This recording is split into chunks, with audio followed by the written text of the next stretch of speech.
ආයුබෝවන් IT revision hub එකට ඔයාලව අදත් මම සාදරයෙන් පිළිගන්නවා. අද මම සාකච්ඡා කරන්න යන්නේ Excel වල එන cell references පිළිබඳවයි.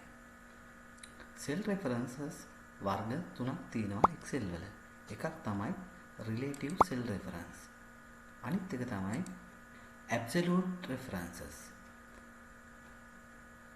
අවසාන තුන්වෙනි එක තමයි mixed references. ඒ කියන්නේ relative references වලයි absolute references වලයි mix එකක් තමයි mixed reference වල තියෙන්නේ. අපි දැන් බලමු relative reference එකක් කියන්නේ මොකක්ද කියලා. අපි උදාහරණයක් විදිහට බලමු. මේ sales orders පිළිබඳව. මේක තියෙන්නේ කිසියම් කාලයක් ඇතුළත සිදුවෙච්ච sales වල details වගේ. දැන් අපි බලමු අපිට තියෙනවා order date, region, rep, ඒ කියන්නේ representative, ඒ sale එක කරපු item එක මොනවද sale කරේ, unit cost. ඊට පස්සේ අපිට තියෙනවා මෙතන total discount. ඒ දෙක තමයි අපිට calculate කරන්න තියෙන්නේ. දැන් relative reference එකක් කියන්නේ මෙන්න මෙහෙම. අපි දැන් මෙතනට formula එකක් ලියමු. මෙතන unit ගාන වැඩි කරනවා unit cost එකෙන්. දැන් බලන්න මෙතන අපි cell references දෙකක් තියෙනවා E2 F2 කියලා. අපි දැන් enter ඔබනවා. enter හරි නැත්නම් මෙන්න මෙතන එන හරි. එතකොට බලන්න මේ දෙක ගුණ වෙලා තමයි මේ total value එක එන්නේ. දැන් අපි දන්නවා මෙතන තියෙන E2 F2. අපි මේ formula එකම පල්ලෙහාට paste කරොත් බලන්න මෙතනට එන්නේ F3 E3 F3. එතකොට බලන්න මේක E3 cell එක මෙතනින් පේනවා. ඊට මේක F3 cell එක. ඒ කියන්නේ මේ දෙක ගුණ වෙලා තමයි මෙතනට එන්නේ. මේකට තමයි අපි කියන්නේ relative reference කියලා. ඒ කියන්නේ මේ cell එකට සාපේක්ෂව මේ ඉන්න cell එක. ඒ කියන්නේ current cell එකට සාපේක්ෂව formula එක වෙනස් වෙනවා මේ. එතකොට එන්නේ මේ දෙකේ ගුණය. මෙන්න මේකට තමයි relative reference කියන්නේ. අපි දැන් මේ formula එක මුළු column එකටම paste කරමු. අපි ඒක සඳහා double click භාවිතා කරනවා. double click කරපුවාම මෙතන plus mark එක ආවම මෙතන double click කරාම අපිට මුළු column එකටම මේ formula එක paste වෙනවා බලන්න. මෙතන 539.4 කියලා තියෙන්නේ මෙන්න මේ දෙක ගුණ වෙනවා. ඒ කියන්නේ මෙතන මේක ගත්තොත් E11 F11. මෙතන cell එක ගත්තොත් E11 මේක F11. එතකොට අපි දන්නවා මේ ක්‍රමයට තමයි relative formula එක කියන්නේ. දැන් අපිට calculate කරන්න තියෙන ඊළඟට discount එක. අපිට discount rate එක දීලා තියෙනවා. අපිට discount rate එක දීලා තියෙනවා 15ක් විදිහට. අපි දන්නවා දැන් total sales value එක total value එක තියෙනවා. total value එකට discount එක අපි calculate කරන්නයි හදන්නේ. අපි මෙතනට නැවතත් equal හොයනවා. equal ගහලා ඊට පස්සේ අපි දන්නවා total එකෙන් කොච්චරද percentage වැඩි කිරීම අපිට මෙතන 15 type කරන්න පුළුවන්. නමුත් මෙතන අපිට දීලා තියෙන value එක උපයෝගී කරගන්න ඕන නිසා අපි මෙන්න මෙතන 15 ඔබනවා. 15 cell එක click කරාම බලන්න අපි enter කරනවා. 15 cell එක click කරලා අපි enter කරාම බලන්න මෙතන එනවා මේක 15න් වැඩි වෙලා. නමුත් අපේ formula එක complete නෑ. ඒ නිසා අපි මේක 100ෙන් බෙදනවා. එතකොට තමයි 100ට ගාන වෙන්නේ. එතකොට 100ට 15ක් කියන්නේ මෙන්න මේක තමයි value එක. දැන් අපි මේක දශම ස්ථාන දෙකකට සලකමු. මෙතනින් තමයි දශම ස්ථාන දෙක හැදුවේ.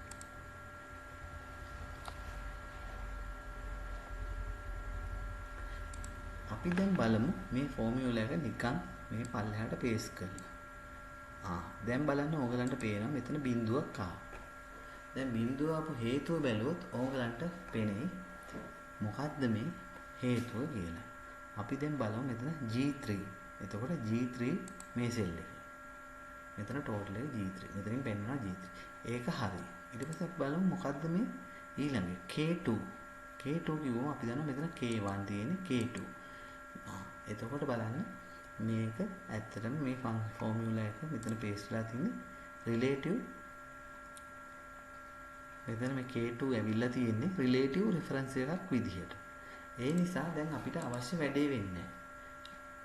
දැන් අපි මෙතනට 15 දැම්මොත් ඔන්න නැවතත් වැලියු එක වෙනවා හරියට 115 මේ 251ට. නමුත් ඒ වැඩේ කරන්න බැහැනේ. ඒක නිසා අපි දැන් මේ සෙල් එක අපි මොකද කරන්න යන්නේ ඇබ්සලියුට් රෙෆරන්ස් එකක් විදිහට හදන්න අපි දැන් අපි ලියපු ෆෝමියුලා එක ළඟට ගිහිල්ලා ෆෝමියුලා එක ලියපු සෙල් එකට ගිහිල්ලා අපි මෙන්න මේ K2 ඇබ්සලියුට් රෙෆරන්ස් එකක් විදිහට හදන්නයි හදන්නේ. ඇබ්සලියුට් රෙෆරන්ස් එකක් විදිහට හදන්න නම් අපි කර්සර් එක ඒ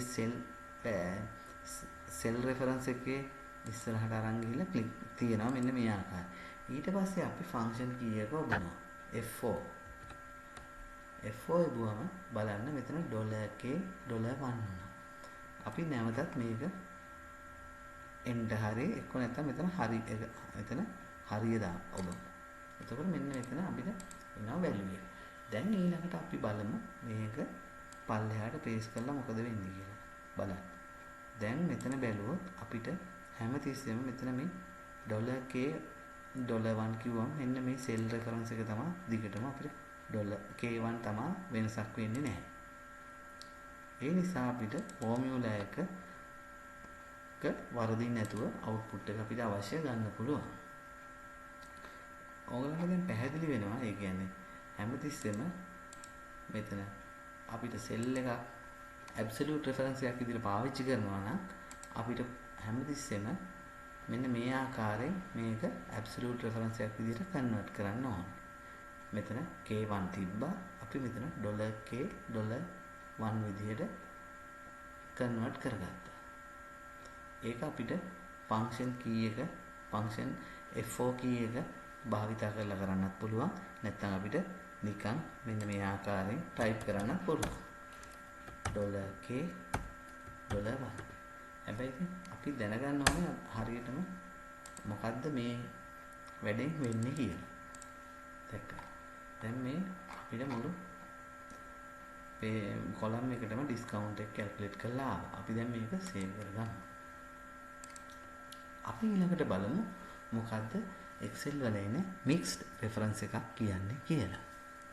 mixed reference එකක් කියන්නේ ඒකේ තියෙනවා relative cell ඒ කියන්නේ form mixed reference එකක හැම විටම භාවිතා වෙනවා. ඒ කියන්නේ mixed reference එක වෙන්නේ එක්ක කොලම් එක හැමතිස්සෙම නියතයි. නැත්තම් රෝ එක හැමතිස්සෙම නියතයි. සෙල් එක කොලම් එක විතරයි වෙනස් වෙන්නේ. කොලම් එක නියත වෙලාවට රෝ එක විතරයි වෙනස් වෙන්නේ. එතකොට අපි උදාහරණයක් විදිහට ගත්තොත්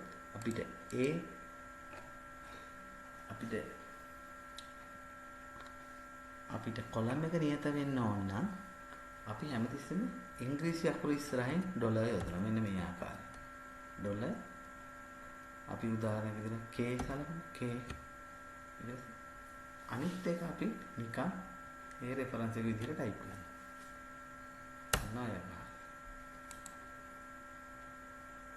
මෙන්න මේ විදිහට තමයි අපි mix reference එක define කරන්නේ. අපි දැන් බලමු උදාහරණයක් අරගෙන කොහොමද fix reference එකක් හදන්නේ කියලා. අපි දැන් බලමු formula එකක් ලියලා discount එක හදන්න. අපි දැන් දන්නවා මෙතන binder වල total binder cost එක අපි දන්නවා. එතකොට අපි දන්නවා දැන් discount value එක හොයන්න යන්නේ 100ට 5යි. හරි. එතකොට මේ 5 හැමතිස්සෙම constant.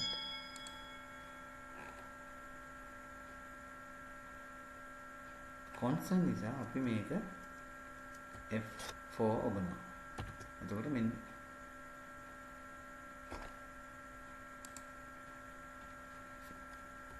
F4 ඉබම $M $3 විදිහට එනවා.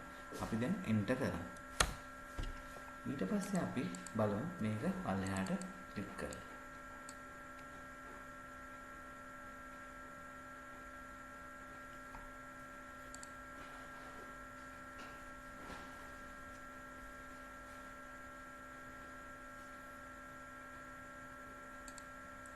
දැන් අපි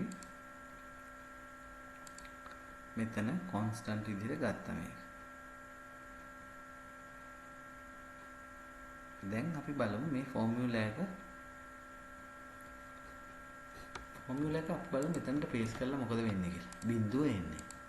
දැන් තේරෙනවා ඔයාලට ෆෝමියුලා එකේ මෙතන වැරදි කියලා. දැන් අපි බැලුවොත් L4 කිව්වම මෙන්න මේක. ඊට ඔය ඒකහන්දා දැන් අපිට දැන් පේනවා මෙතන මේකේ වැරදීමක් වෙලා කියලා. අපිට මොකද කරන්න ඕනේ? අපි දැන් මේකේ කොලම් එක අපිට ෆික්ස් තියාගන්න ඕන නිසා අපි මෙතන මොකද කරන්නේ? මේ ෆන්ක්ෂන් එක වැරදි. මොකද 10% ඩිස්කවුන්ට් එක එනකොට අපිට එන්න ඕනේ මෙන්න මේ සෙල් රෙෆරන්ස් එක වැඩි වෙලා. එතකොට අපි කරන්නේ කොහොමද? මේ මික්ස් රෙෆරන්ස් විදිහට අපි මේක පාවිච්චි කරමු.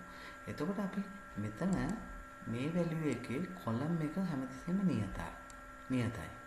එතකොට අපි කොලම් එක නියත නිසා අපි මේකේ K4 වලට අපි මොකද කරන්නේ?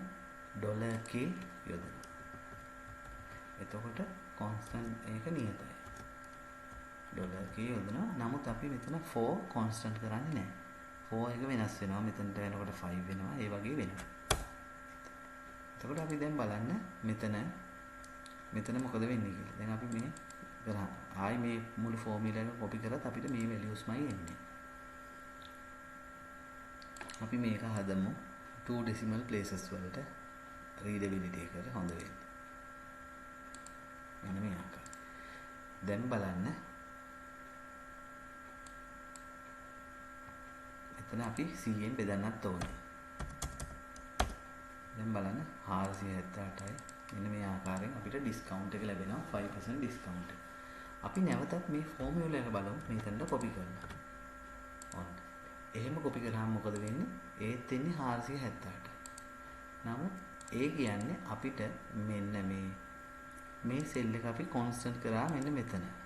නමුත් ඇත්තටම මෙතනට ෆෝමියුලා එක නැවතත් පේස් කරනවා නම් මේ සෙල් එක මෙතන ෆෝමියුලා කරලා මෙතන මේ සෙල් එක ඇබ්සලියුට් රෙෆරන්ස් එකක් විදිහට භාවිත කරලා බෑ. මොකද මේ සෙල් එකට යනකොට හැමතිස්සෙම කොලම් එක වෙනස් වෙනවා. අපි ඒ නිසා මෙන්න මෙතන ෆෝමියුලා එකේ කොලම් එක කොන්ස්ටන්ට් කරන්නේ නැහැ. එතකොට අපි කොලම් එක කොන්ස්ටන්ට් කරන්නේ නැහැ. නමුත් රෝ එක කොන්ස්ටන්ට් කරනවා 3ම දිගටම තියෙනවා. එතකොට ඒක $3 විදිහට අපි ඩිෆයින් කරනවා. දැන් අපි බලමු එන්ටර් කරලා ෆෝමියුලා එක මොකද වෙන්නේ. අපිට වැලියු අපේ 5% ඩිස්කවුන්ට් එකේ වැලියුස් වලට මුකුත් වෙන්නේ නැහැ. අපි දැන් බලමු මේ ෆෝමියුලා එක මෙතනට පේස් කරලා මොකද වෙන්නේ. දැන් බලන්න 10% ඩිස්කවුන්ට් එක හරියට එනවා. දැන් මේක අපි පල්ලෙහාට කොපි කරනකොට බලන්න 10% ඩිස්කවුන්ට් එක හරියට ආවා.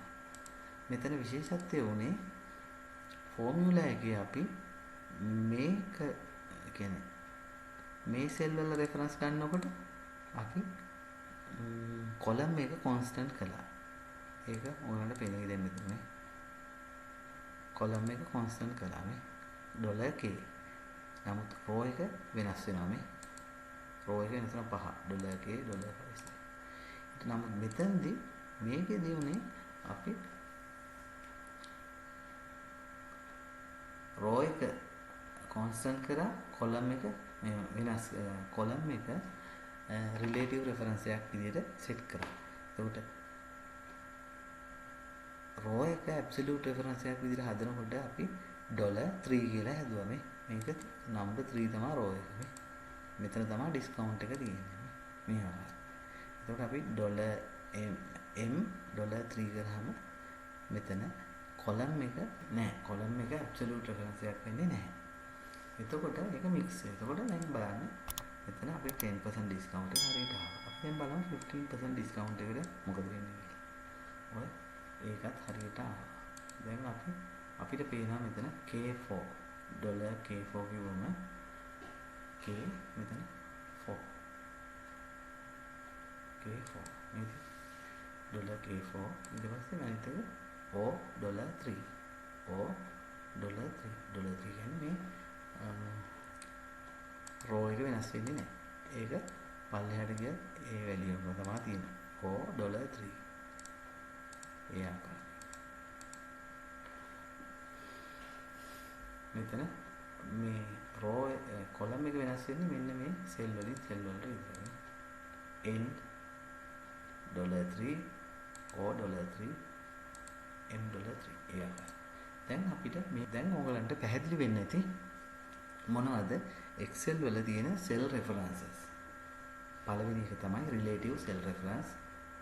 අනිත් එක absolute cell reference සහ ওই දෙකේම එකතුවක් වන mix cell reference කියන ටික මම හිතනවා ඔයගලන්ට මේ වීඩියෝ එකෙන් පැහැදිලි වෙන්න ඇති කියලා. ඔයගොල්ලෝ තාමත් IT Revision Hub එකට subscribe කරලා නැත්නම් දැන්ම subscribe කරන්න. පල්ලෙහා තියෙන subscribe button එක press කරලා bell icon එක press කරන්න. ඔයාලට පුළුවන් මගේ Facebook group එකට සම්බන්ධ වෙන්න. මගේ channel එකේ දකුණු අත පැත්තේ උඩ තියෙන Facebook icon එක click කරලා ඔයාලට පුළුවන් මගේ IT Revision Hub group එකට join වෙන්න. ඔබට සුබ දවසක්. ස්තුතියි.